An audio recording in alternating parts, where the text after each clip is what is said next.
Hello and welcome to GARcast, a podcast for all manly media, but so far just mostly anime. Today we're going to be mixing up it a bit and having a manga sharing round where we've picked out some of our favourites to share. Joining us today we have Eleanor, Hello. Alistair, Hey. and last but not least, Boris. Hello. So who wants to go first? Who wants to start it up? I can, if you want to. Yeah, so what have you picked out for today? I have picked Homunculus by Hideo Yamamoto, which is a mix of drama, mystery, horror, psychological seinen, basically all the good stuff rolled into one. It's 15 volumes. It's finished with 160 chapters about it, and it ran from 2003 to 2011. And Homunculus is the story of Mr. Nakoshi, who's in his mid-30s, quite good-looking, but he lives in a car between the homeless park and a 5-star hotel on the streets. So he's basically homeless, but with the additional car. He's short on money, but he still wears his suit, so we don't know anything about him. Could be that he was a businessman or something. And one day, a medical student walks up to him, quite eccentric looking, and says that he's going to offer him some money to perform a trepanation on him. And trepanation is to drill a hole in one's skull, but without damaging the brain or the membranes, which has been done in quite a lot of cultures throughout the ages. Which is supposed to enhance your psychological skills and give you a sixth sense of sorts. And he agrees, being short on money. And then nothing happens at first, and they do a few experiments together, Manabu, the medical student, and Mr. Nakoshi, and nothing happens. But then suddenly something does happen, and it comes to him randomly, is that when he closes one of his eyes, he sees homunculi, which are physiological manifestations of one's psyche. So he can essentially see issues of people. And these can range from extremely creepy to disturbing, just downright, sometimes silly imagery. Like people having fish heads or looking like robots. You see tree women sometimes, or people who are upside down. And this is how the adventure starts, really. So guy gets a hole in head, sees stuff. Yeah, it's one of those manga that I've not heard anyone sort of say anything bad about it. Everyone sort of seems to be in agreement, at least from what I've heard. I'm sure there are people that don't like it out there. That it's just a really solid psychological story. It's not something I've had a chance to read yet, but I know, is it Alistair, you've read it? Yeah, I read it about a year ago. It's still one of my favourites. It's very, very good. Probably what I like the most about it is it keeps you guessing throughout the entirety of it. That there's no clear moment where you really understand or get any clarity of what's going on, which is the same as what the main character's going through. Mm-hmm. Yeah, you have the very exquisite male double lead of Nakoshi and Manabu. And of course, both of them are, let's say, not quite psychologically clean, as you would have think. So it's very psychological in itself. And also the imagery that he sees are not quite clear. You don't look at a person and say, oh, that person has, I don't know, daddy issues or something. Sort of even the imagery is very creative. For example, he meets a guy who looks like a robot with a sickle in his hand. And you don't know what is that supposed to mean. And then he sort of finds out. But let's say people generally don't like it if you poke around in their psyche. So that creates drama as well. Okay. Have you read it at all, Boris, or? I've only heard the name. I've never read it. It certainly sounds interesting. Has the author done anything else of note? Last time I checked, not a name that I immediately recognized, because he had been working on Homunculus for quite a long time. So it's like 2003 to 2011. So it isn't ongoing anymore. It's finished. No, it's finished. Yeah. But by the sounds of it, he would have been quite busy throughout that time. You're saying it was it the really strong watercolored styled art from Homunculus? Was that the one you're mentioning? Oh yeah. No, it was another one, but he has a it's like a style that is that at least looks very high class, and so is because he has very stark contrast, has very realistic style. So I could imagine that it took a long time to draw that. I'm just googling around images right now, and the art style looks very realistic. Like the humans actually look like humans, so that's cool. Yes, which adds a creepiness to all of it. But like you said, with the visions he gets, going back to what I was saying about never really understanding, when you're looking at this symbolism of like the guy with the robot, you don't really know whether it's part of the person he is looking at or something that he is putting onto that person that is a problem he has. Mm-hmm. Yes, that becomes an additional thing that, of course, he has issues himself too, that get uncovered in the story. Yeah. And what I would like to add is that this manga also has one of my favorite characters, that is Manabu. Oh yeah. The medical student who's very short blonde hair, like piercings everywhere, looking super eccentric, and also having eccentric mannerisms whenever he talks. And he also has his own arc in Homunculus, and I liked it very much. One of the strongest, for me at least. Yeah. Just looking at the author of Homunculus now, yeah, like you said, not a lot of stuff he's written that I recognize, except for one, which I've read part of. I don't know if I'd ever finished because I only read a couple of bits of it, and that's Hikari Man. And that's a visually really interesting manga because it's about this like a really normal sort of Japanese high school boy who then gains the ability to conduct static electricity. And then I thought, oh yeah, this is neat. And then I just never followed it. Oh, that's quite a new one. That's 2014. Yeah. Oh yeah. So it's still ongoing. Oh. Yeah, I'm looking at the offer too, and the one I notice is Ichi the Killer, or Koroshiya Ichi. Like he did that manga. Oh, I mean, I don't know the manga, but that rings a bell. But I watched the movie by Takashi Miike. Don't know how well that translates from the manga to the movie. The movie was very, very strange. As you would expect. Yeah. Very violent too, from what I remember. Oh, yeah. So does Homunculus, does it have an English release? Or is it scanlated? Or it has a German release, which is how I initially found it, with like tiny like leaflets that I saw around in my comic bookshop. But the German release has been out of print for ages, unfortunately. I don't know about an English release. No, I don't think there's an English release. Yeah, no new volumes I can find on Amazon, as the German one. Yeah. It's one new from £999.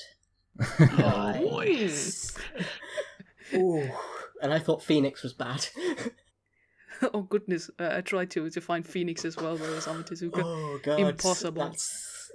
I'm not going to read it until it gets re-released. That's my one rule. Yeah, I've seen this. There's quite a lot of new Tezuka releases coming soon. Oh yeah. So let's hope that Phoenix gets one too. Yeah, but coming back to Homunculus, I really like the art in this one because it has a really stark contrast of black and white that is very often used in very strong imagery that really stays with you for a long time. Because I read Homunculus when I was very young. And then sort of stopped midway, probably because it got too intense. I would say also that this manga is really for an adult audience. I would not recommend this to any minor whatsoever. Like Not only undoubtedly, because of how intense it is in imagery and themes, but it's just pretty dark. it's yes, not. and also It's very nihilistic. the stuff that happens. Yes. So if you are looking for like a really, in most literal sense, psychological seinen with some great imagery, this is one for you. Oh, good. I would say. This sounds up my alleyway. It's been on my plan to watch for about a year now, I want to say. Because I think that's... It's a really quick read, actually. Like, I read it, I think, over the course of a couple days. It's, like, it's really quick. Mainly because of how easy it is just to read and get really invested in. Yeah, because also there are quite a lot of pages where there is no dialogue. Oh, yeah. Which is just keeping in the scenery and a lot of reaction shots of people where just the tiniest minute detail in their face changes and it means something for the story. So it reads quite quick. I can agree on that. Okay, that's cool actually. Anything else to add to Homunculus, anyone? Or No, I'm alright. cool. Not yet. But I would say it stayed with me for a long time. And now that I've reread it for this presentation here, I'm quite happy about it. It's really, really good. Yeah. Alistair, do you want to go next? Or yeah? Yes. The last couple of weeks I've been reading Sanctuary, which is a collaboration between Bronson, who is the writer of Fist of the North Star, and a different artist, though. It's Ryoichi Ikegami. I think the best way to sum it up is the back of the volume I've got, which is an erotically charged saga of political corruption, the Yakuza underground, and two handsome, ruthless young men. Sounds perfect. It is. Yeah. It's very, very good. I've not read many like Yakuza style stories, but this is stellar. No, if you were to go on to my anime list page, the one that I never update, you'd see Sanctuary's positioned just nicely at the top of my my favorite manga. So yeah, it's a very high recommendation. It's just so engaging from like start to finish, and then yeah, there's just that the two suavest men alive going around Japan building their sanctuary. Yeah, no, it's interesting to see maybe a more refined style from Bronson, especially if you compare to the very bombastic nature of Fist of the North Star, which is just very intense, lots and lots of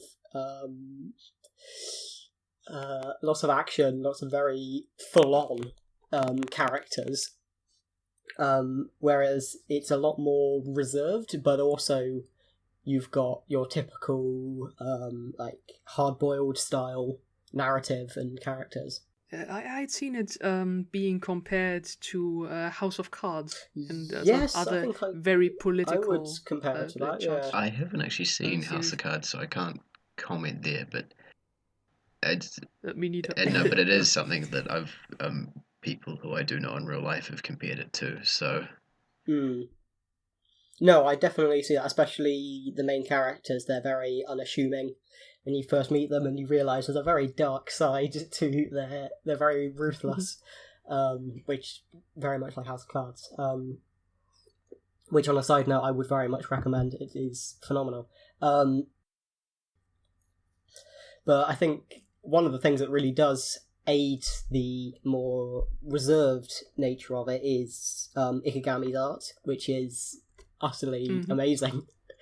Probably some of the best art I've read so far. It's all seen in manga I've read so far. It's insane how good it is. I posted some on Twitter and it just blew me away of how good it is. Yes, it looks very realistically suave. Yeah. It's like people you can imagine just in front of your eyes. Like this is really good. Also, it's not. I would say the Fist of the North Star manly style. No. So this is like very instead of muscles, it's a lot of men in good-looking suits. Yeah.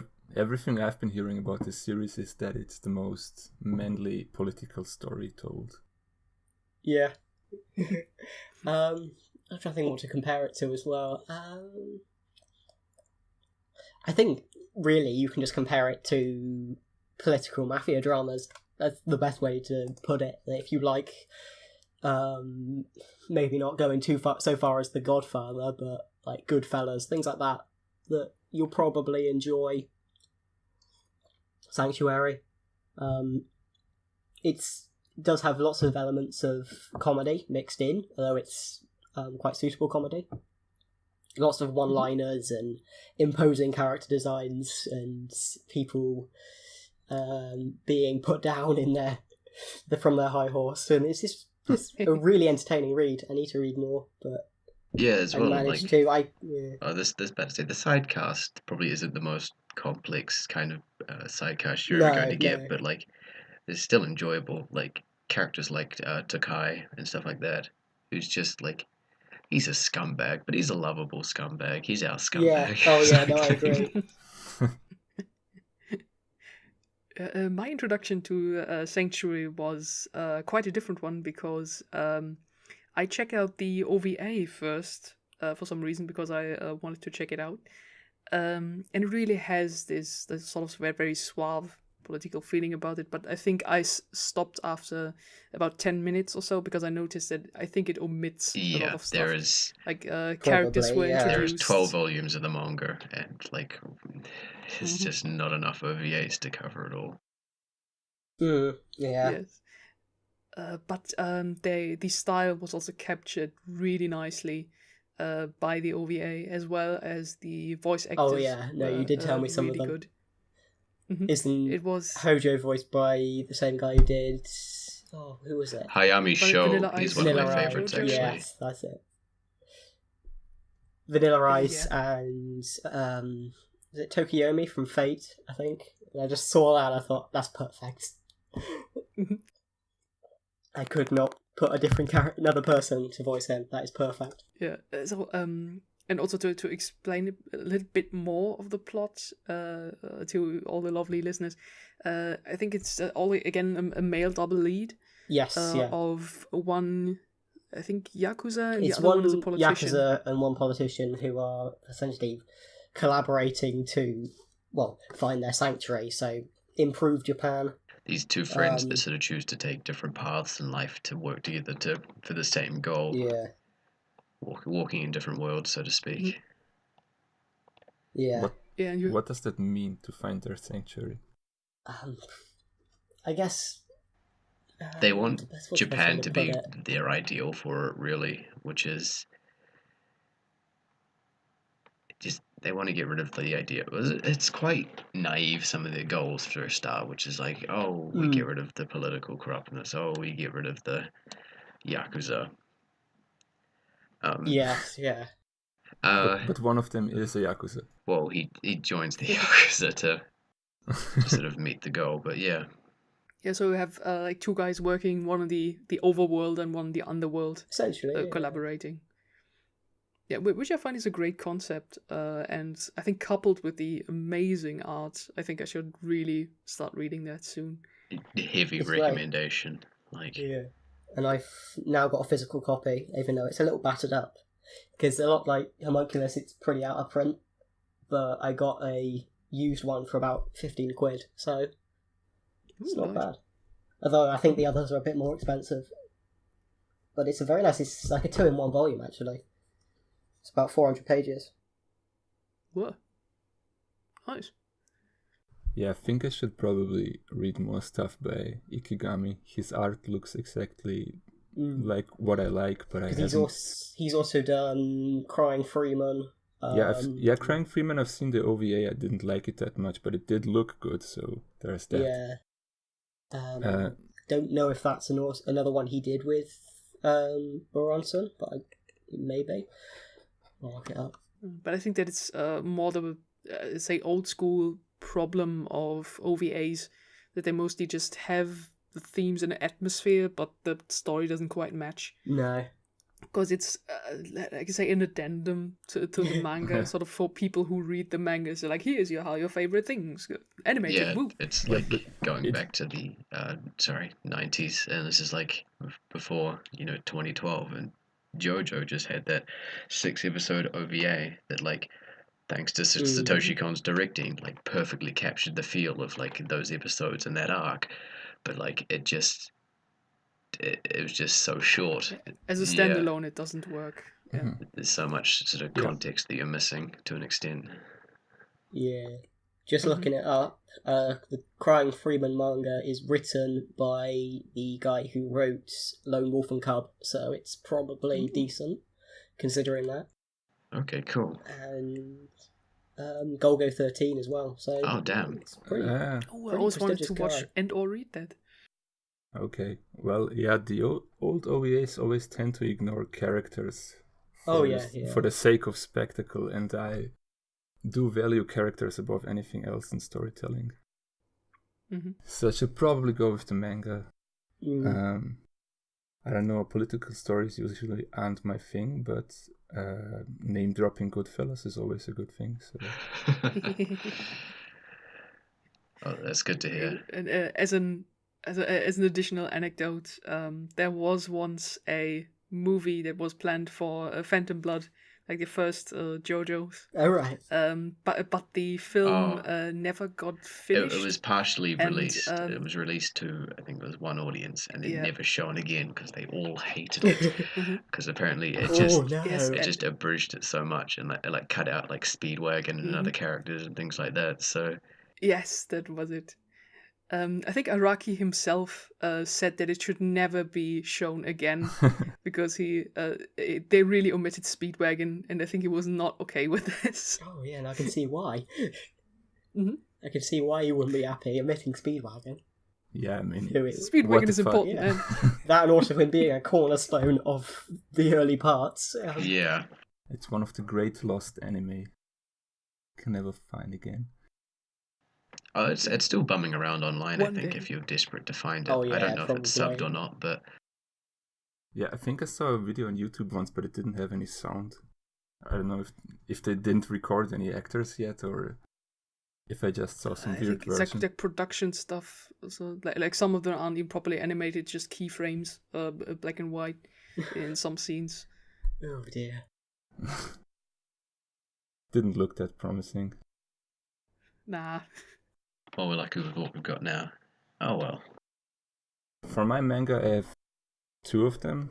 I have Helck and Goblin Slayer.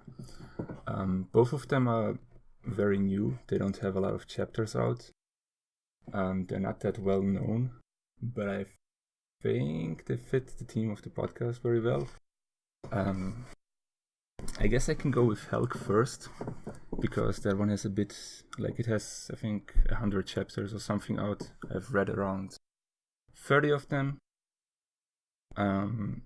So the basic story in Helck is there is this, well, fairly generic fantasy land, and it's divided in like the human empire and the demon empire. And the humans can sometimes like awaken to be heroes, which are basically like superheroes. I don't know, like they have supernatural powers. And one of them defeated the demon lord. So what the demons do when one of their lords dies is they have a tournament where they decide who's going to be the next demon lord. And that's basically where the story starts. And Helck, the name of the manga, is also like the protagonist. And he looks exactly like He-Man. Like he has that same stupid blonde bowl haircut, full of muscle, barely wearing any clothes, mainly uses a sword. But the thing that makes this manga so interesting to me is that it's not told from his perspective ever. It's told from one of the, like for the first, I'd say 15 or so chapters, it's told from one of the higher ups of the demon world. Like this girl called Vamirio, who is very distrustful of him. Because Helck is basically participating in this demon tournament to become the next demon lord, even though he's a human. And his goal, according to himself, is that he wants to destroy all humans. So that doesn't make any sense to her. So essentially she tries to test him with various weird challenges over the course of the tournament to expose him as the whatever mole that he is. And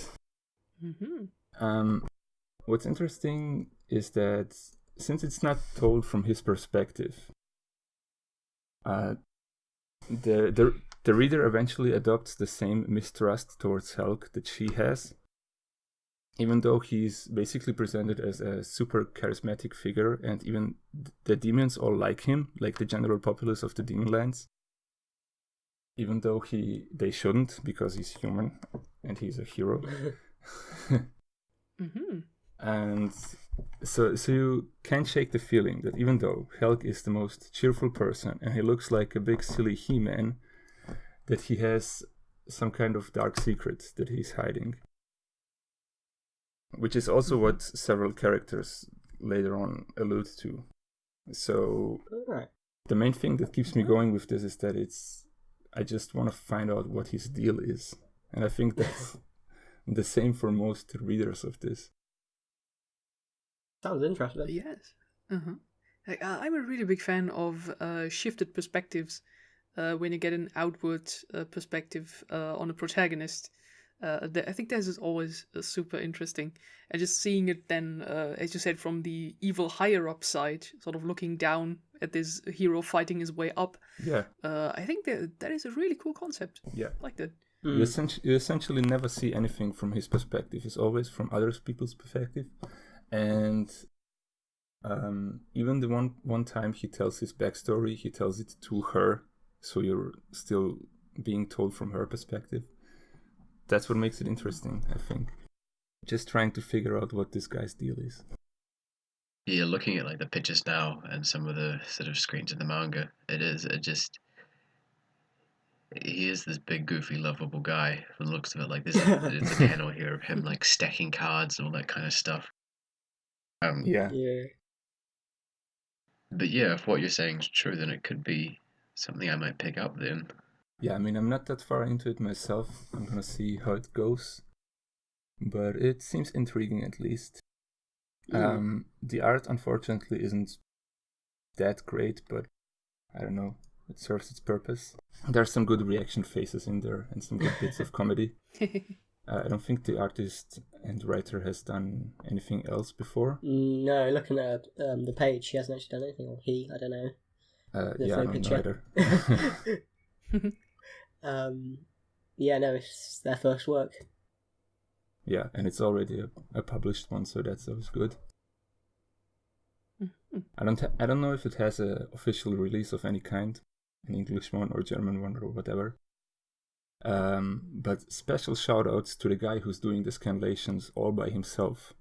I don't know what his name is, but he's basically scanning and translating and fixing the pages and everything all by himself, and it looks really nice. So it's not the most legal way, but check out the scanlations because there's no other way right now, I think. Well, yeah, there's only 4,000 people on My Animalist who appear to have read it, so yeah, no, it's not very... It's not that popular. And I doubt it's got a release anywhere. Yeah. So, yeah. Well, it looks interesting. So that's what I have for Helck. And the other manga I have is Goblin Slayer. And Goblin Slayer is based on a light novel. It's a manga adaptation of a light novel. There are a lot of people, like, I don't know, original source material elitists who claim that the manga is not that good of an adaptation, but it seems fine to me so far. Doesn't seem to omit that much. This one does have an official English release, but only on Kindle, I think. Alright. So I threw them some money because I want to see more of this translated.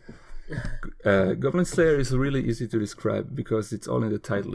It's exactly what it says on the tin. It's about a guy who has a strong disliking for goblins and who is very efficient at slaying them. Fair enough. Some of the funny parts of this is that the Goblin Slayer is like clad in armor, but he never takes his helmet off, so you never get to see his face. Similar to, I think, Judge Dredd or something. I don't know if he will ever eventually reveal his face, but it's not that important anyway. Leads to some fun bits of comedy, like when he's drinking tea or eating food, but he does it through the helmet.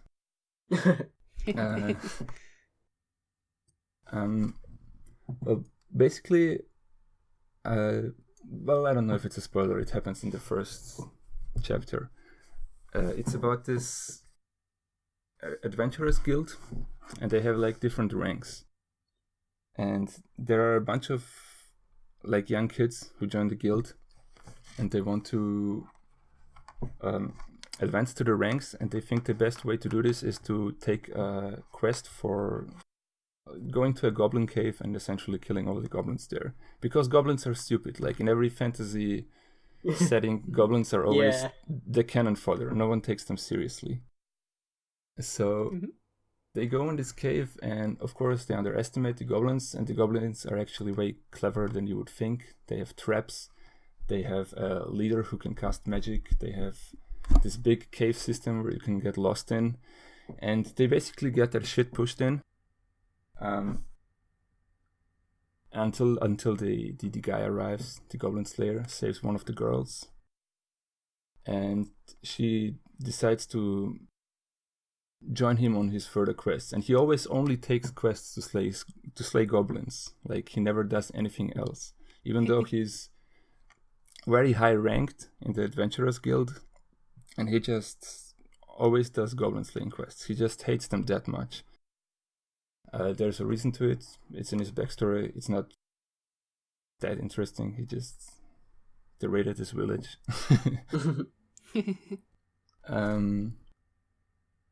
If there's like one thing that bothers me a bit about it, it's how the manga uses rape. In like the first chapter, when the young adventurers go into the goblin cave, all of the girls basically get raped by goblins. It's a very touchy subject. You should probably use it with more finesse. The implication would have been scarier in this scenario. But I can look past it. It's kind of toned down in the other chapters. There is 6 chapters out right now, so not a whole lot. Has pretty good art, and mostly driven just by, I don't know, just wanting to see what will happen to this guy who just hates goblins, but has a strategy for everything concerning goblins. There are some people, like light novel readers, who claim that it goes nowhere, but it's just the same thing over again. But I don't know, I guess it could work if the writer is talented enough. Well, let's hope our best for this one. Because I think it sounds initially like a very cool idea. Just have one guy who is super specialized in one quest. Yeah. But let's hope that the writing like sort of gets better and keeps up. Yeah, it's interesting because it's just specialized in this one thing that no one else takes seriously. And it's essentially hinted at that the goblins may be more of a threat than other adventurers like to admit, and he's the only one that takes it seriously. Or he's just a crazed madman who really doesn't like goblins. Yeah. Cool. If that's all that, I might pick up on my one then. I briefly mentioned this last podcast as a bit of a plug, not thinking I'd ever get a chance to talk about it at another point. But here we are, I guess. Ad Astra, Hannibal to Scipio, which is a conversion of the Second Punic War to manga form. It's done by a new artist, like he hasn't done anything more, Mihachi Kagano. It's being published though in Ultra Jump, if any of you know that, which is the sort of seinen magazine. It's the same thing like Bastard and Jojolian being published in, so it's definitely out there. I don't know how popular it is in Japan. It was popular enough for a French release, I know that much, because there's a French television commercial that was made for it to advertise it, which is kind of insane. But yeah, Anyone who doesn't know what the Second Punic War is, I pity you. It's it's a pretty integral part of history, in which Rome fought Carthage probably in the most decisive way possible the second time around. But it is very much a war of back and forth and a lot of political decisions and a lot of unpopular ideals and fighting and on Scipio's part, learning. He sits there and it's a lot of him learning and watching all these battles and watching all this political intrigue and looking at these strategies and when it does come time for him, how he's going to fight Hannibal. So it does come in, and for a start, it's portrays it quite well because you're only sort of given sort of like glimpses of Hannibal and his men at points in time, and even while you know what they're doing, it gives them this sort of feeling of elusiveness. So when it does sort of come to the first battle, when they come down off the Alps and and everything's just all there. I think it's the Battle of Trebia. You get to see this force in full strength, and it's a really great sort of visual way to represent it, how different the two forces are in makeup and things like that, and how out of place these Carthaginians and these Gauls look in Rome in Roman lands against these Roman soldiers. But yeah, I don't know what else to say really. It's been going for a wee while. I think it was started in 2011, and then it wasn't. People haven't started sort of translating it into English until pretty recently, about 2014, I think it was when they started. But yeah, there's one thing I can say: the art's fantastic. It's like panel to panel art is hit and miss at times. It's usually just good quality, but never anything outstanding. But I think the other people here can vouch for me. I posted like sort of one of his spreads here, and just the amount of detail that goes into them it's intense. Yeah. Yes, it's really good looking art on this one. Would you compare it to something like Vinland Saga or historical manga? Yeah, if you were to sort of compare it to something like that, it would be. Yeah, like that's probably a good thing to compare it to. There's a manga that I wish someone would desperately wish someone would translate, which is chronicling Napoleon's, trials and tribulations in manga form. Nice. But that's just seems doomed to be never released or scantilated or anything. No one wants to touch it. So. Yeah, no, I'd probably compare it, something like Histoire, or if any of you have heard of Cesare, yeah, it's just the Cesare, which is just a manga of Cesare's life. Right. Yeah. Mm-hmm.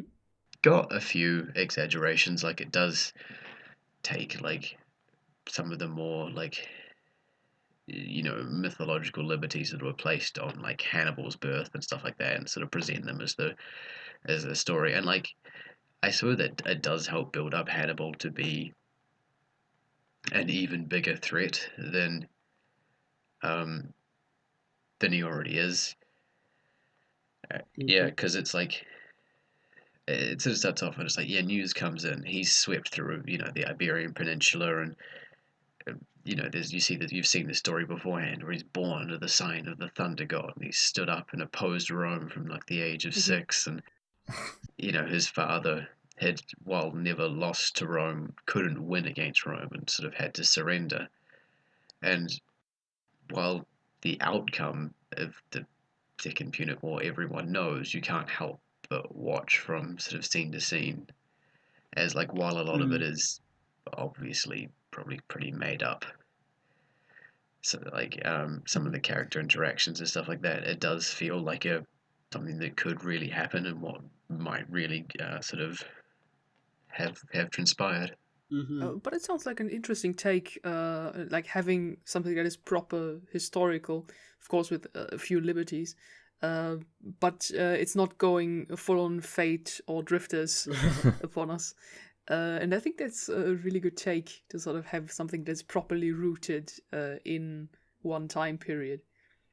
Yeah. Yeah, definitely.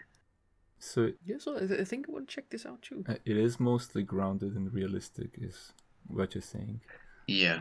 Like it doesn't go over the top at any point, aside from the stuff that it's already in the mythology. Yeah, basically.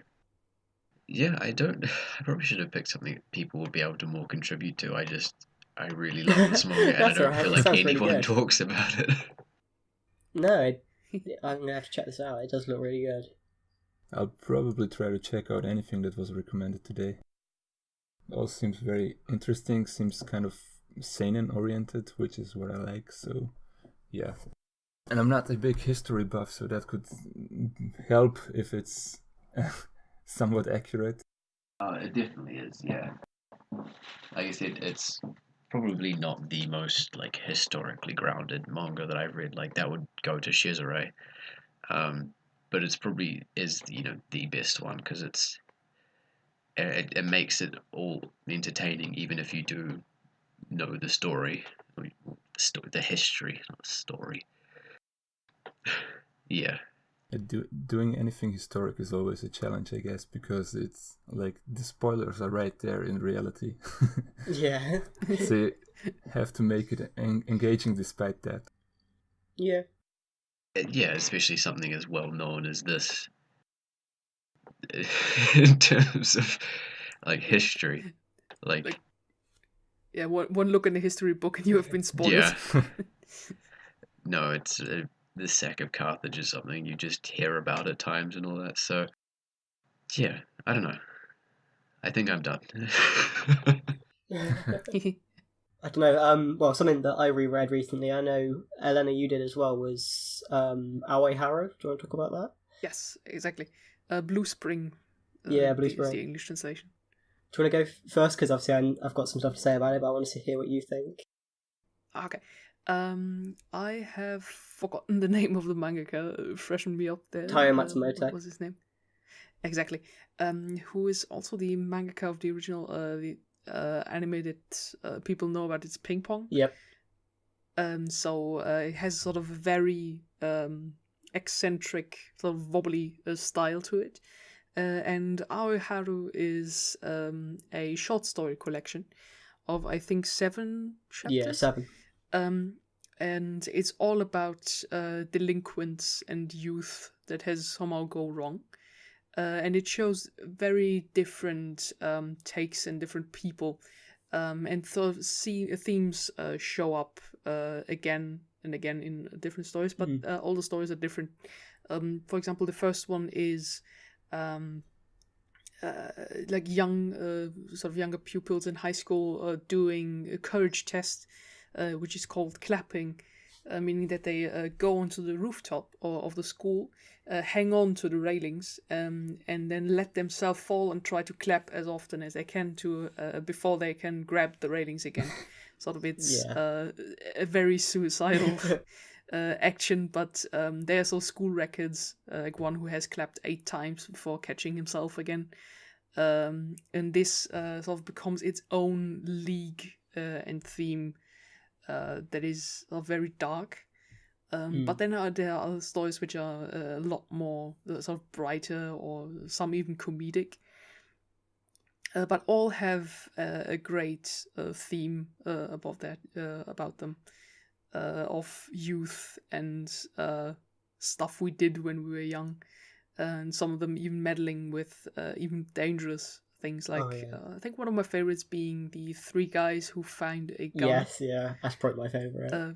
Which has just 3 bullets in it, and then it's split up again in first bullet, second bullet, and third bullet. What they do with it, which is a very interesting story, and I liked it as a complete collection of delinquents. It was a great story, fantastic read, and you'll probably say something about the forward by the author Yes, himself, yeah. which rounds it up very nicely. So I liked it. Oh yeah, it's great to hear. One thing to note about Matsumoto, he's a very nostalgic man. All of his works, well, majority of his works are relating around childhood and childhood naivety. And there's what's the word?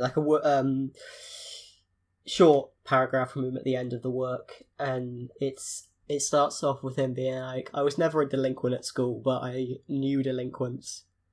And it's just this really nostalgic little take on his past. And I haven't read a lot of stuff from him, like interviews or anything like that from him, so it was very nice just to read this and think, yeah, I get this. This is your writing summarised in 2 short pages. But certainly Clapping is probably one of the darkest stories he's written. The only thing I can think of at the moment that rivals it is he's got this boxing manga called Zero, which I initially started reading because I thought, hey, maybe this would be of the same vein as Ping Pong, and it's quite a lot darker. It's to do with a boxer who is reaching the age of retirement and him trying to grasp his glory and remain this undefeated champion that he is. And it's all about how you can become worthless to an organisation and to fans of a sport that you are denoted as a champion of. And it's got quite a dark end. I would really recommend reading it. It's definitely one of his best. So it's quite short. And compared to the very melancholic nature of Ping Pong, Zero is a very, very heavy one to read. It's a bit more Raging Bull than it is Hajime no Ippo, right? Yes, yeah. That'd be a good way to put it. But I do like the 7 stories in Blue Spring. There's lots of typical Matsumoto themes of naivety, and it's certainly paired with his take on delinquents. I think was very interesting. The one you mentioned of the 3 bullets and how you've got these delinquents who are engaged in the thrill of simply firing a gun. Not even at anyone, just firing it. And it's quite an interesting way to look at it. How these people who, within their own environment, are very imposing, and the top dogs in their environment outside in the main world, where you've got people like who are Yakuza and you've got crime syndicates, and they really aren't anything that special. They are highly naive. They are very within their own bubble, and it ends on a really good note as well. But I'd recommend reading it. Read it all 7 of them in one go, I'd say, and just enjoy it. It's very good. It really shows this duality of high school, one could say, that it's everything is very serious from your own point of view and even from others, but in the end, they're all just children. Yeah, that sums it up pretty well. Yeah, and sorry. I assume this one doesn't have an English release either. It does have an English release, but again, I think it's very out of print. It's one of his works I think has been released in English. I'll look it up. But so it's under Blue Spring, not Aoi Haru, right? Yes. I don't think it's too out of print. There's one in 2004. Oh god, £75 for a new one, but used from like £25. It's not too bad, but lovely. I do want to get a copy of it, but maybe in the future after buying Sanctuary. But it does have a skinlation too. Yes, yeah. Okay. It's quite odd sometimes the works they have released of his. Some of them are really quite unknown. Things like he's got a sci-fi series which I'm yet to read properly. I've read the first chapter of, called Number 5. which is got very, very abstract art. He probably his most abstract. But not many people have read it, and it's got an English release, but I think it's very out of print. Mm-hmm. Okay. It's odd that they're sort of releasing sort of bits and bobs from him rather than... Yeah. Yeah. Yeah, this is why also we all had the idea of the manga round, because it is not that easy to look through, because it's so vast of a field where you can find hidden gems behind some little thing that nobody has ever read or would never read instead. I think to end off the Matsumoto conversation, it's really short work actually he's done, is his very short one-shot of his take on Doraemon, which is very typical Matsumoto, but it's in the vein of Doraemon, and it's tackling Doraemon's protagonist, and it's very short, but it's pretty powerful. I think there are scanlations online for it somewhere. There were when I read it. But Doraemon if you can and find it, powerful of two things I've never heard put together. And it's very interesting, and I recommend reading it. That's what I'll say because I don't want to spoil anything, but it's good. So yeah, Doraemon is this big Japanese phenomenon, but I'm completely unfamiliar with it. Yes, no, same. Honestly, it's. Does that matter? Can I read it anyway, or? Oh yeah, no, I've not. I know very little about Doraemon, but it's good. Okay. If you want to talk about that, we still have a few minutes if you want to. It's like very interesting if you have different mangakas who do different takes on other existing manga, which I love very much. I'd read a few. One probably being the most infamous is the Clamp take on JoJo's Bizarre Adventure Part 3. If someone has read that. No, I've read it. I've seen it. The pictures of it around. What is that? Yes. Is it like a commercial or is it an entire thing? It's a very one shot, and it feels very fan fiction-y. By the crew of Clamp, who sort of made up their own story about JoJo Part 3, where Kakyoin and Jotaro are now married, and husband and wife, and they have a kid that hatched out of an egg that Kakyoin laid. What? And you just look at it and go, what the hell is going on with all of you? No, wait, that's not possible. Kakyoin wants to fuck Jotaro's mom. Yes. No, but the way of describing it as fan fiction, that sounds so accurate. As someone who used to read a fair amount of stuff, that's just atypical of that kind of, So how is it related to JoJo at all, except for the names of the characters? Not really. I think it was just a one-off they did for their own, I think, anniversary thing, where they had just different takes on different things, sort of through the Clamp lens. Okay, so is that like manga or is it anime? They had the manga is like this whole one shot, but they had one tiny OVA which just was just a few of these just animated in just really short bursts. I think we can show the screenshot on screen. Future Eleanor, if you're editing this, please do this. It's Jotaro's and Kakyoin's son, which is like super bishi looking. And this guy just has been animated for this OVA, which is just like a shot of 15 seconds where he just appears and is suave. But I think they just wanted to do this. That's so bizarre. Yeah, it's really a bizarre adventure. Very, very much. Yeah, I'm trying to think of anything I've read recently. The only thing is I've started reading Akira, which I have been pushing off for way too long.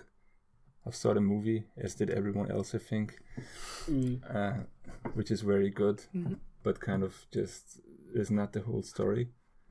I'm not even through the first volume yet, but yeah.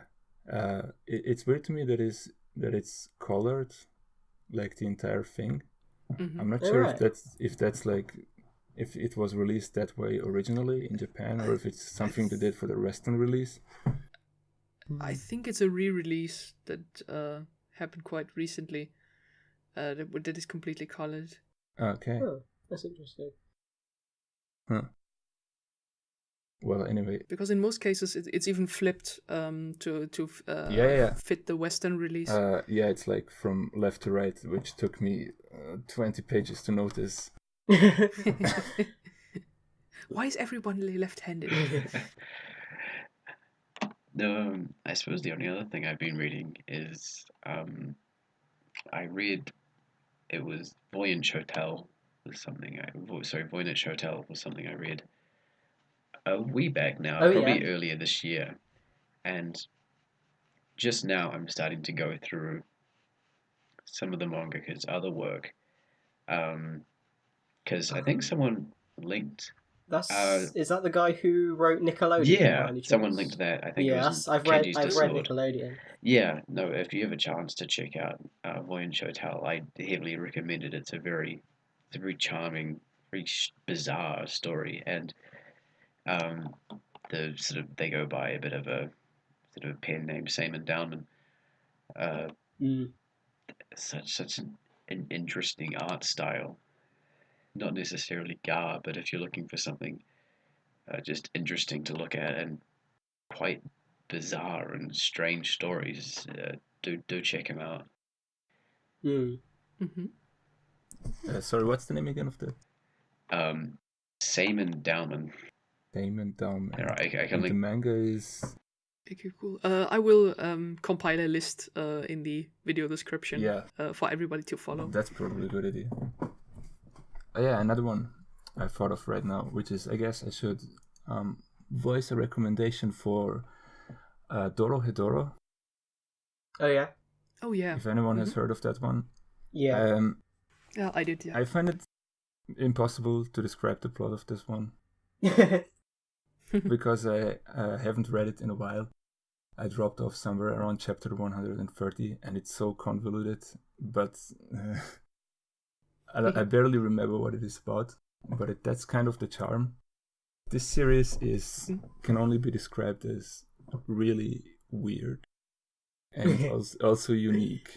And I think one of the interesting parts of it is that it's written by a female author, which seems a bit strange because it's not the type of story you would ever see from a female author. It's like very bizarre, drug-fueled fantasy, seinen land horror thing. I don't know.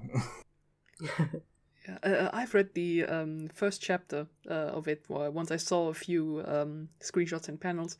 I think it started out with a guy and his big reptile friend, who is just a big lizard man. A girl. Who eats people's heads off. Yeah. Because he just wants a head that he needs for some reason, but the perfect head. Yeah.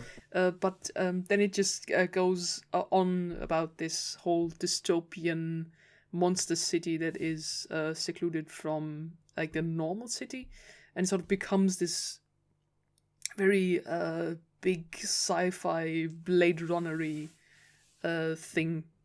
And I think this is where the first chapter stopped, because it was just like really interesting shots of just monsters doing their daily life. And that looked really interesting to me. Yeah, I mean, the protagonist is a guy with a lizard head, and he doesn't know why he has a lizard head, and that should probably tell you all you need to know about this. Okay. I would probably recommend this to anyone. It's great. It's really weird and trippy, and you're not gonna read anything else like it. So check it out. It also has an English release. Yes, yeah, it does. And they are... Because I really like the art style on Dorohedoro as well, because it's very sort of scribbly pencil. Yeah, it's very sketchy. But still super... very detailed. Expressive and very detailed, yeah. So I like that. And if I can close the round with something little I've been reading too, it was Fukumoto's Gintokin, or Silver and Gold, because it's mostly overlooked, also not belonging to the super big things he done. But it's interesting because it's not really gambling in that regard. It's more stock markets. And I didn't knew that initially, but then I thought, like, Fukumoto can make anything interesting. And this time it's stock markets and economic manipulation. Oh, was that what inspired that really little cool sketch you posted on Twitter a while back? Yes, exactly that. It's a guy, again, a good-for-nothing, long-haired dude, but he's quite buff, who gets taken in by sort of an older, sort of Yakuza-looking guy. It says, I need you for a job, I know you don't have money, I did a background check on you, follow me. And he just straight up asks, do you want to be good or do you want to be evil? And then they sort of become money lenders, which is normally in other Fukumoto series are the bad guys. And here they are the good guys who just help people out, but of course then squeezing them to death with a percentage and asking the money back. But sort of you already see in the very first chapters that this could have a lot of drama. Because when he asks him, do you want to join me? He puts a pile of money in front of him and he says, the longer you take with your answer, the more money I'm taking away. And he says, are you going to join me? He's just fidgeting around the room, I don't know what, and he just takes money, throws it away.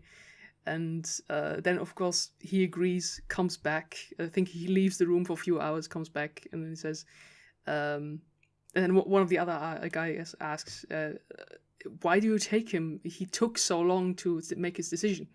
And he said, yes, that's exactly what I wanted, because if people agree immediately, they're just psychopaths and you cannot work with them. So he has morale, and I like that.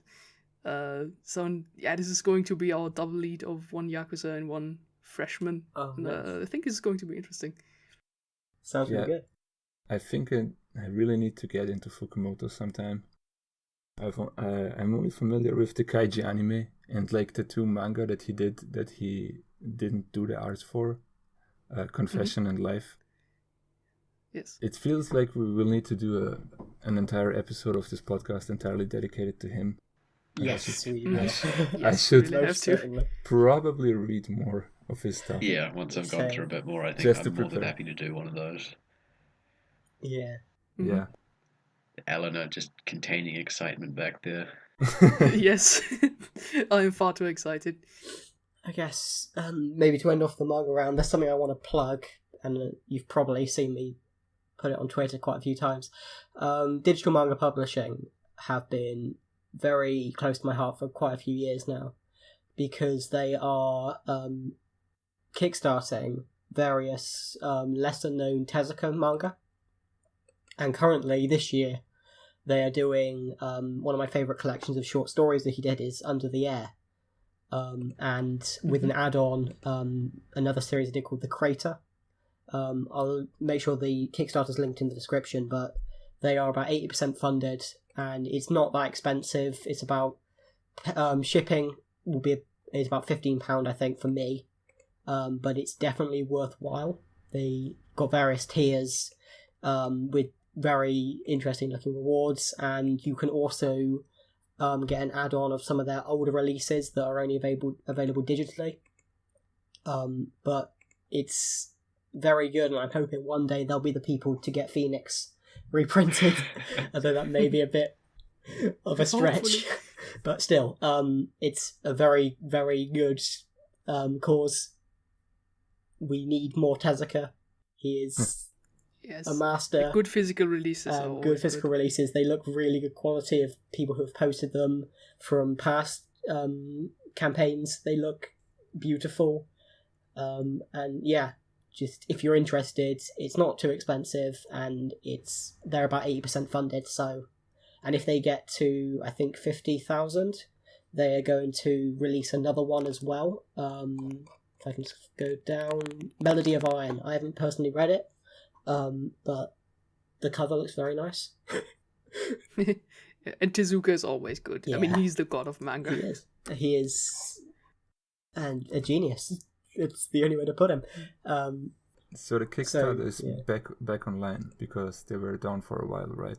Yeah, they had a few issues because people within the US were getting charged quite a bit for shipping, even though apparently it was meant to be included. So I think someone kicked up a fuss and they restarted it just to make everyone happy. Okay. Okay. Cool. Just to finish off, something a bit more fun. Pokemon released another trailer just the other day, Yes. and I think we were all smitten to an extent. Mm-hmm. Very true. Is everyone gonna choose the same starter Pokemon? I think now I certainly am. Now I think yes. Yeah, I was sold on the owl just because it looks lovely, but now that the final evolution of the Fire Cat is a wrestling tiger that is also Fire Dark and quite literally Tiger the Dark, I think we all think I have have to to. choose. I was no choosing choice. Litten anyway because I was like, everyone's gonna choose the owl. I like how the owl looks, but I'll choose something different. And then just See, this. Yeah. I was probably the only person thinking of choosing Poplio because water types are generally what I choose. But then seeing the next two evolutions, I really wasn't sold. But the final evolution of Litten looks amazing. Yes. Yeah, I was so convinced that I was gonna choose the owl and nothing else when they revealed the first forms first. But I just don't know anymore. I have to pick the cat right now. There's no other choice. All the names for it as well are brilliant. Like across the languages, you were finding them out, Eleanor, and like Fuegro and stuff like yes, that. because because I've always been playing Pokemon in German, which is my native language. Because now I know all the terms and all the attacks. I'm not switching to another language now. Because I don't know a lot of English Pokemon names. I have all of them German in my head. And Same. One thing you need to know about Nintendo translators, they always have a ton of fun with their translations, no matter what language. And so I think Incineroar English is the yeah. English name of the tiger. Yeah, and the German just straight up went with Fuegro. He's the almighty Fuegro. I like this. And the French ones went with Felinferno, like the feline inferno, which is also a great name. Clever. Yeah, and I looked up today the name of the German name of the final owl, which is apparently to be a reference to a Mexican owl, apparently. And the Germans picked up on that too, and so the final owl is called Silvaro. All right. Which also looks cool. I think that's us. You could Us for probably today. make an entire team. Made me dream of making a team of wrestling Pokemon. It's almost complete. Yes, we already got Luchador. We have Homunculus, what's his Halucha, name? and there are some other martial artists. Yeah, Blaziken being my favorite starter of Generation 3. I think should be in there. It's possible. I'll play around with it. I'll probably actually make one of those. Try battling people. I might have a bit of fun with it. Who knows? Just gotta hope that the two friends that I play with in my circle of friends don't pick the cat as well. That would be boring. Or like... Just has one big wrestling round. Yeah. The thing I was thinking as well is the 4-way battle arena. It's a wrestling ring, and I just thought that would be brilliant. Yeah. Oh, that's clever. Yeah.